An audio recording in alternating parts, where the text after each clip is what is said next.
and took this to their home. It's ridiculous. And you have to understand the deep hatred of the Palestinians to Christians. I knew a Palestinian from Bethlehem. You know what they did? They peed in the jars and sold it as holy water. So, you know, who does that kind of thing? To anybody else. Would you do that to a Muslim? No way. So, the reality is we're here in the center. This is why God prophesied in the last days. And I thought it was fantastic that the Catholic church bells were going off as we were there. Right before that, we heard the Muslim call to prayer. Does that just give you the shivers up your spine? And again, you know, religion, it's awful. It's caused the wars of the world. But a relationship with the Lord is altogether different.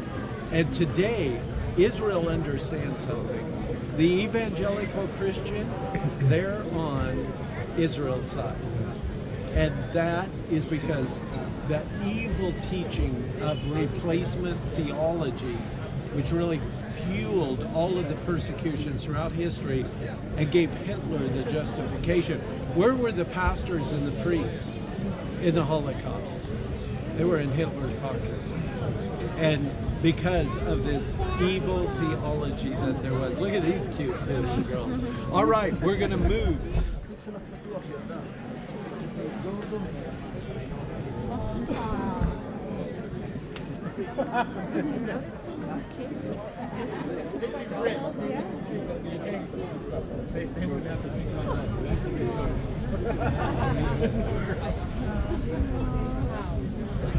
Remember the verse, Micah book is written, the day will come and the street of Jerusalem will be full of children. The old men will sit on the bench. Look at this. Without walls. These are the days, guys. This is why we like to take a little bit of time too. And is there not a totally different feeling in this quarter? Yes. Yeah, look at the two little girls walking by themselves. How sweet. I had to just say. Wow, they make my day, believe me. I almost No, the old sister brought the young sister from the kindergarten. Somebody said those were the professional pickpockets. I said they wouldn't have to pick my pocket. I'd give them my It's safe, it's safe. Publish their back, okay, not their face. Yeah. Published, it's the most safe place in the world. Look at it. Yep. I wasn't Isn't it wonderful we get to stand in its gates? When I first came, this great synagogue here was only an arch because it had been bombed out. And this whole area was like no man's land. And it has been rebuilt and filled with life. And can you not feel the difference between being in this quarter and the first quarter that we were in? And there's nobody has to make it up. There's a whole different spirit, isn't there? And we get to be a part of it. Is this awesome? Yep. We've had a fantastic day, and I want to thank Herzl because, you know, several things. At the Pool of Bethesda, how wonderful was that? We had our own little place, and even with the group going through, it was still, bam. That's as good as I've ever had it there with all these people here. Then in the Praetorium, God gave us 5 minutes of absolute quietness before the next group came that we got to be on those type of pavements. So these are special events. I always, when I get a moment like in the Praetorium, I wish I had a bottle that I could just open it up and pour that moment in and say, but you know what, we'll have the memories our entire lifetime. And it's something we'll tell our grandkids. I was at the Praetorium, totally quiet, on the stones, where Jesus would have been. Yeah. All right? And we're not done. We still got great things to do. And you've been fed. So everybody happy? Yeah. All right, let's roll. We will go to this sign over there to read the story of this beautiful building.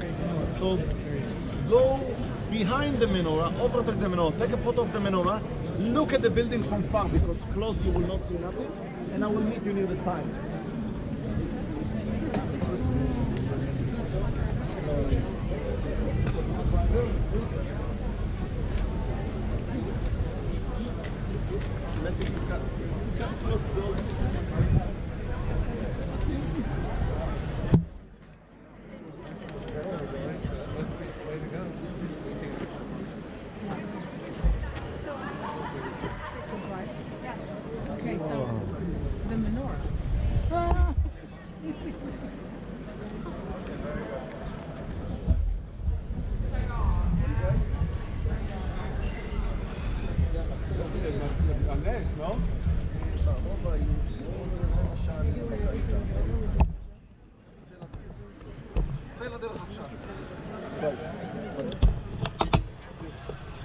like green bean pods. Story. And if you are far and you still have carried the headset, okay, so listen to the story, the CV of this project. Can you hear on the back? Can you hear me? Can everybody hear? Okay. It's 1700. A large group of immigrants, led by Rabbi Yehuda, Rabbi Judas the Pious, arrived in Jerusalem. They settled in the Ashkenazi courtyard in the old city just as the synagogue reconstruction had been completed, sinking the community into debt. In 1720, when they could not repay the loans, Arab creditors burned down the synagogue and its courtyard. For over a century, the synagogue lay destitute and has been known since as the ruin of Rabbi Yehuda Hasid. In 1808, hundreds of Vilna Gaon disciples immigrated from the land of Israel to the land of Israel. In 1936, they secured a permit to rebuild the destroyed courtyard, and in 1864, they dedicated the great Bet Yaakov synagogue, which became the most magnificent and important synagogue in Jerusalem. Shortly before the fall of the Jewish quarter during the War of 1948, the War of Independence, soldiers of the Jordanian Legion blew up the synagogue.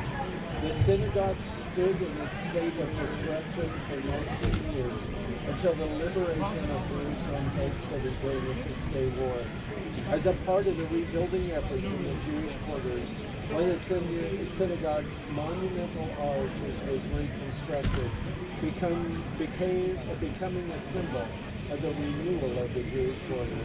In 2005, construction and restoration of the synagogue began, and it was gloriously dedicated on the first day of the month of Nisan, 5770 of 2010.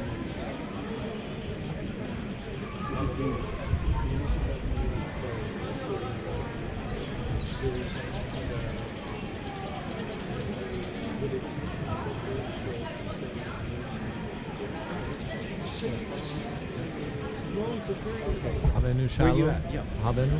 But if you don't mind, before I want to finish the story. I'll hold it. Okay. It's good.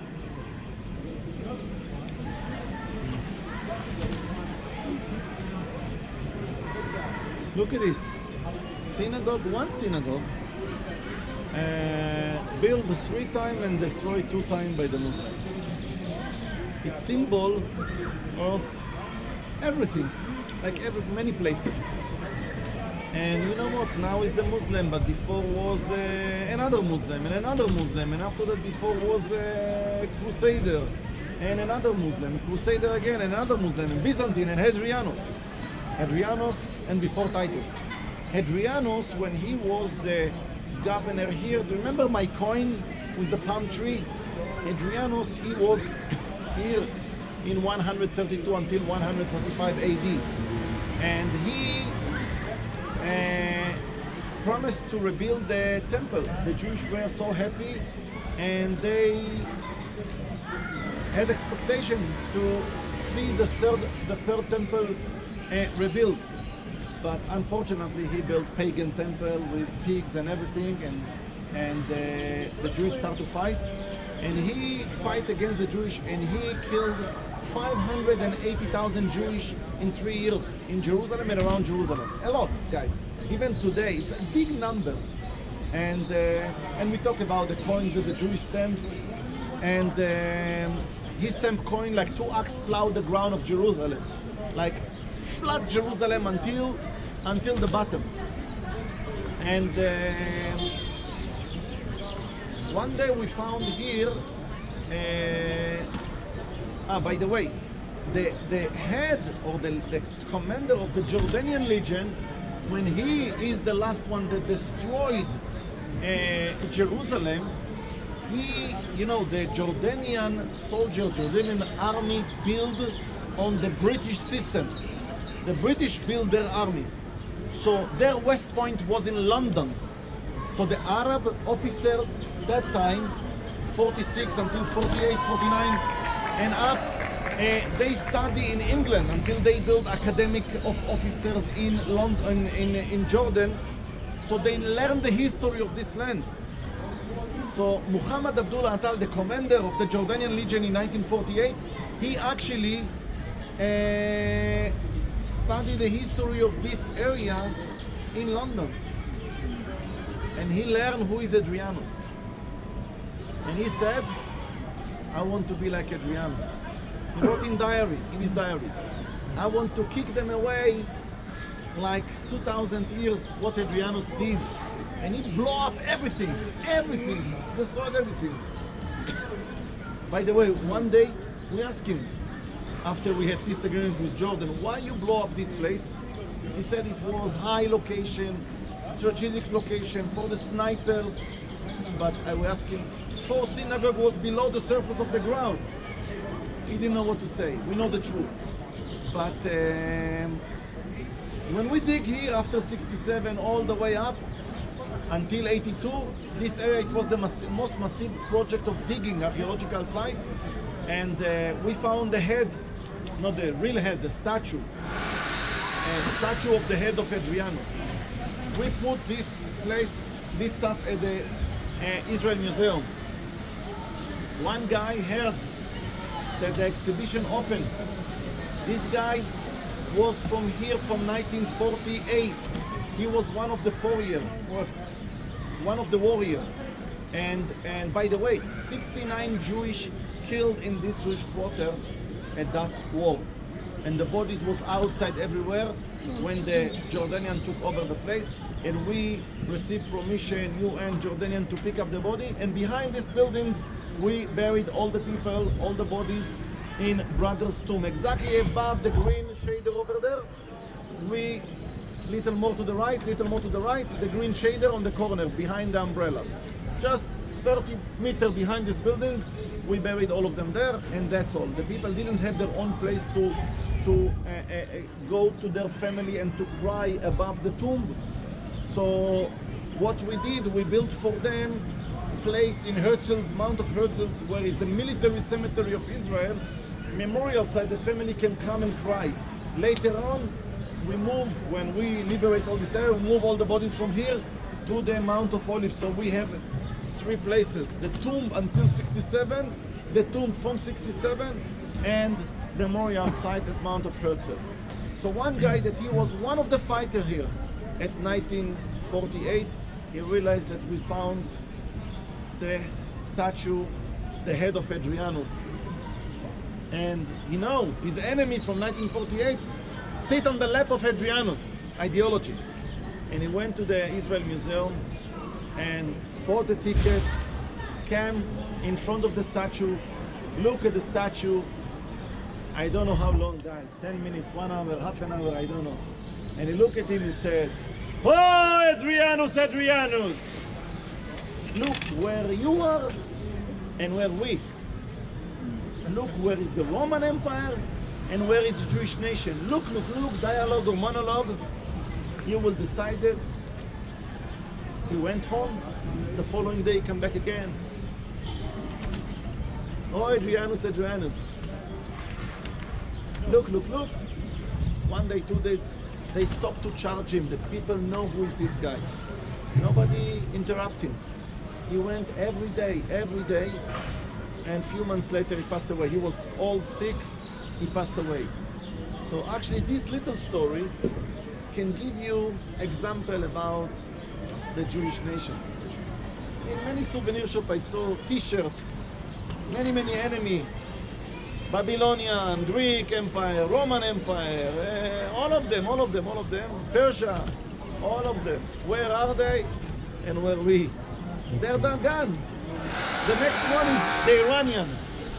I will include it with all the radical Islamic, all the Muslim states that want to destroy Israel. I will put in one line. Look at this. 7 years ago, Arab Spring is not Arab Spring, it's winter radical Islamic. Look at this, what's going on? They collapse.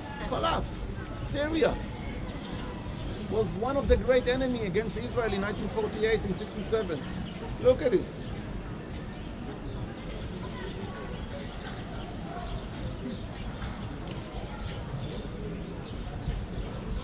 share something? Yeah. I was looking. Okay, go ahead. So the rabbi that we just spoke to over there, a couple of us were in his shop earlier, and he's super amazing to talk to. But